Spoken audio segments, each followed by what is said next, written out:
Hi there, welcome to the latest episode of my 10-minute moan. The topic of this 10-minute moan is totally outrageous, right? A request that John Swinney is going to make later today to the Scottish public and telling them to put Scotland's interests first and have to vote SNP. The hypocrisy of this is not lost on me because I've been trying to figure out for the last few weeks. The SNP politicians don't put Scotland first. But I don't really know whether they put their party first, which I consider to be the position for a long time. But now I'm actually trying to figure out, do they actually put themselves first, before the party, before the nation? They certainly don't put Scotland first. Okay. Now in Mr. Swinney's speech, he's going to deliver the campaign message for the SNP in Glasgow later today. And I find this bizarre because the election was called like a week and a half ago. We're nearly 2 weeks in, and this is them just getting round to telling us why we have to vote for them, right?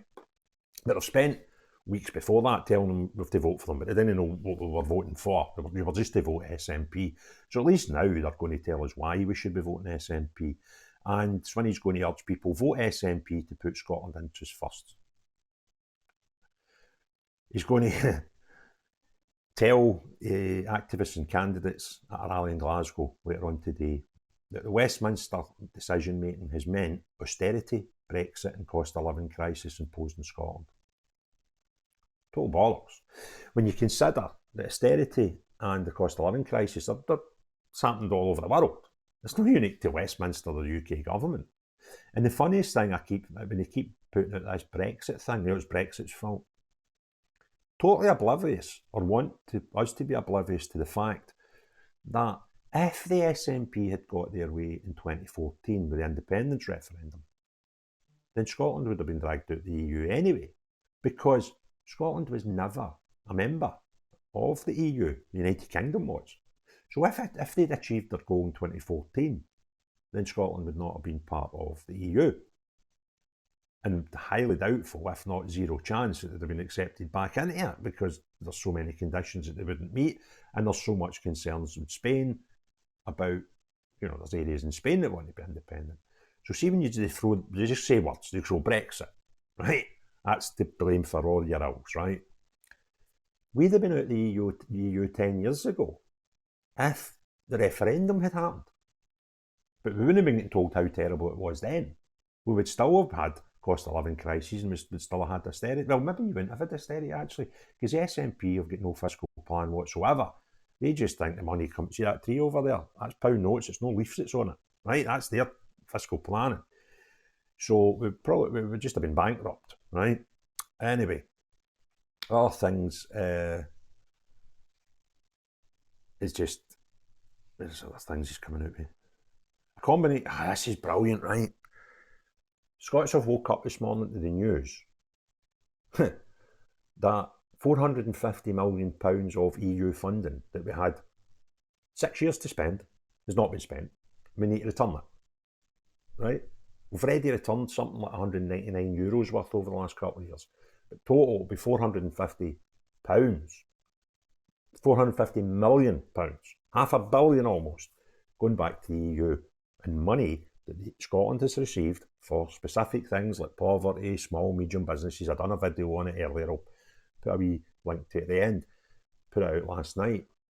And we've lost it.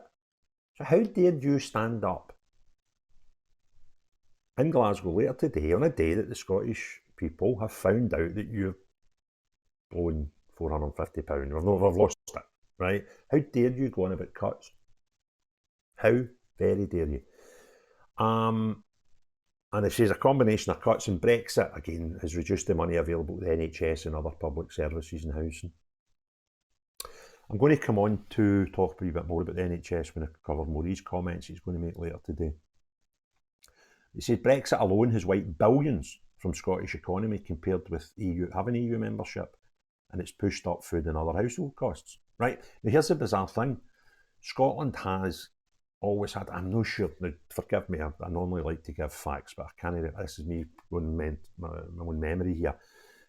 it's somewhere about 10 times more things we export to the rest of the UK than we do the EU. So you're telling us how terrible it is that we're not part of this European Union, and that, it doesn't help us as an area, as a country. But totally ignore the fact that about 10 times the amount that we've ever given to the EU in exports we give to the rest of the United Kingdom. But you don't want that. You don't want that. You're bonkers.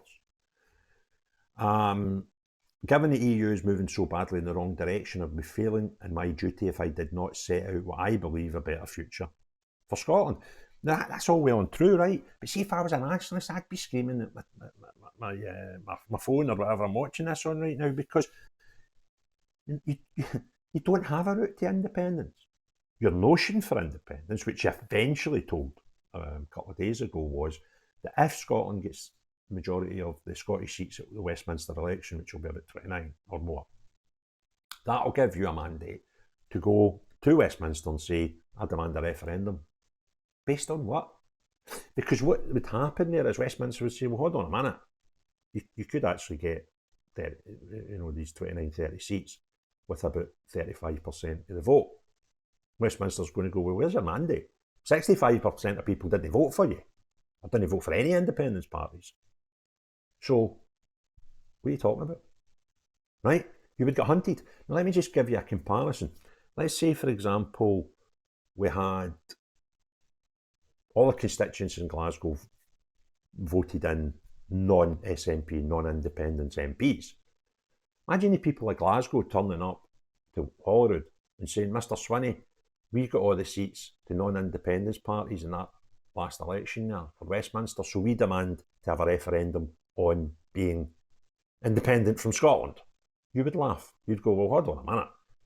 There's less than 50% of people voted for these parties, so where's your mandate? But you expect Westminster to do the complete opposite and go, okay, yeah, we'll give you a referendum. So the route you've put out there to achieve a referendum is bonkers. And it just simply will not work. You expect nationalists to continually buy into this shite, right? Nationalists are not stupid. They just have a slightly, well, I'll reterm that. Most, I would say, nationalists are not stupid, right? You've got that cult element that are just bonkers, right? They're evidently bonkers, right? And they must be going like, hold on, we've still not got a plan how to get what I'm asking for and expect from the SNP, and that is at least a route to independence. Not a guarantee, just a route. How you're going to get is a referendum and whatever. They must be going, hold on a minute, this is bonkers, right?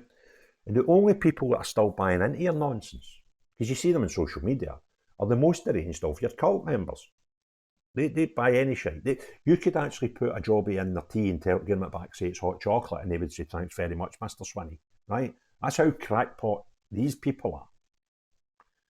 Normal nationalists, people that use common sense and logic, are leaving your party, their support of your party, in their droves. And if the reality hasn't sunk in yet, it will certainly sink in the 5th of July when the results come out. Because I talk to people across the spectrum of Scottish society, politics, etc. Right? And you're either totally oblivious to this fact, or you do know it, and that's why you've stepped up to talking shite. So please stop. Where are we now? Following his election at First Minister, following his election to be First Minister last month, Swinney called for more respect to be shown for Scottish politics. Remember that? The politics of persuasion, or if that's not possible, respectful disagreement. That's what you're asking for. Your party are the most disrespectful and incompetent of persuasion out of all the parties I've ever seen. And I'm not a big fan of parties, so that says something. Yeah, this is why I believe in eradicating child poverty. He's going on about child poverty. He's going to go on about NHS. Now, let me just talk about the NHS for a minute, right? Because it's Westminster's austerity, Brexit, and Tories' fault that our NHS is in a mess and underfunded. One of the biggest influence on the state of your finances for NHS was you're doing, right? Because you gave us free prescriptions, which you didn't, because free prescriptions have been about for almost ever. Anybody that needs one, if they've got, a permanent health concern or they can't afford that, have always had free prescriptions. In the rest of the United Kingdom, those who don't fill one of those two criteria pay about £9 for a prescription, right? So even you've done away with that to try and bribe people and tartanise our NHS. The cost is billions. Now that is a simple, you will never do it, right? Because it would be political suicide, regardless of how much common sense and logic is behind the decision. You just couldn't do it and scrap that free prescription. That would put billions back in over the time into the NHS. But you'll not do that. Can you imagine taking that money that you're throwing away just now and looking at all the daft quangos and shite that you've got that you throw your pals into, and all the costs associated into all these health quangos and shite and free prescriptions, and put that back in, we would have a wonderful amount of extra money for our NHS. You're also going to go on about giving free bus travel for under 22s. That in 2 years has cost us £200 million. For what benefit? Well, you've told us that we won't know that for about another year because it takes 3 years to figure out if there's a benefit in these sort of stuff, right? So you'll not change that either. But there's hundreds of millions of pounds every year getting flushed down the drain with you and your party's bribe politics. Money that could be, like as quick as that, put back in to, I do believe our NHS is underfunded, but I'm not falling for the shite, it's everybody else's fault bar yours. Because you want to spend money on vanity projects and bribes. And every penny you spend on these types of nonsense projects has to come out of something else.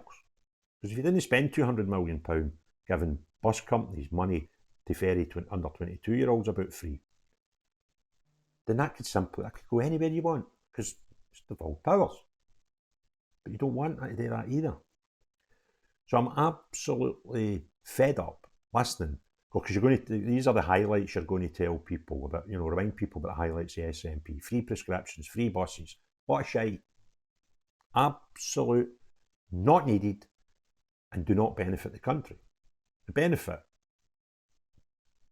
a small portion of the country, right? But the costs involved are astronomical and could quite simply be put to better use. But you're going to stand up on a podium today and tell people that, you've got to remind people about, all the success stories of the SNP. The only true success story of the SNP in 17 years of power is division amongst the good people of Scotland. That's the only thing you've achieved. The rest of it is total nonsense. If you enjoyed the video, please give it a thumbs up. If you've not already done so, please consider subscribing. But most importantly of all, as long as you're no John Swinney, the SNP, or any of the crazy cult members, that the only people still 100% support of them. See everybody else. Have a great day. Cheery bye now.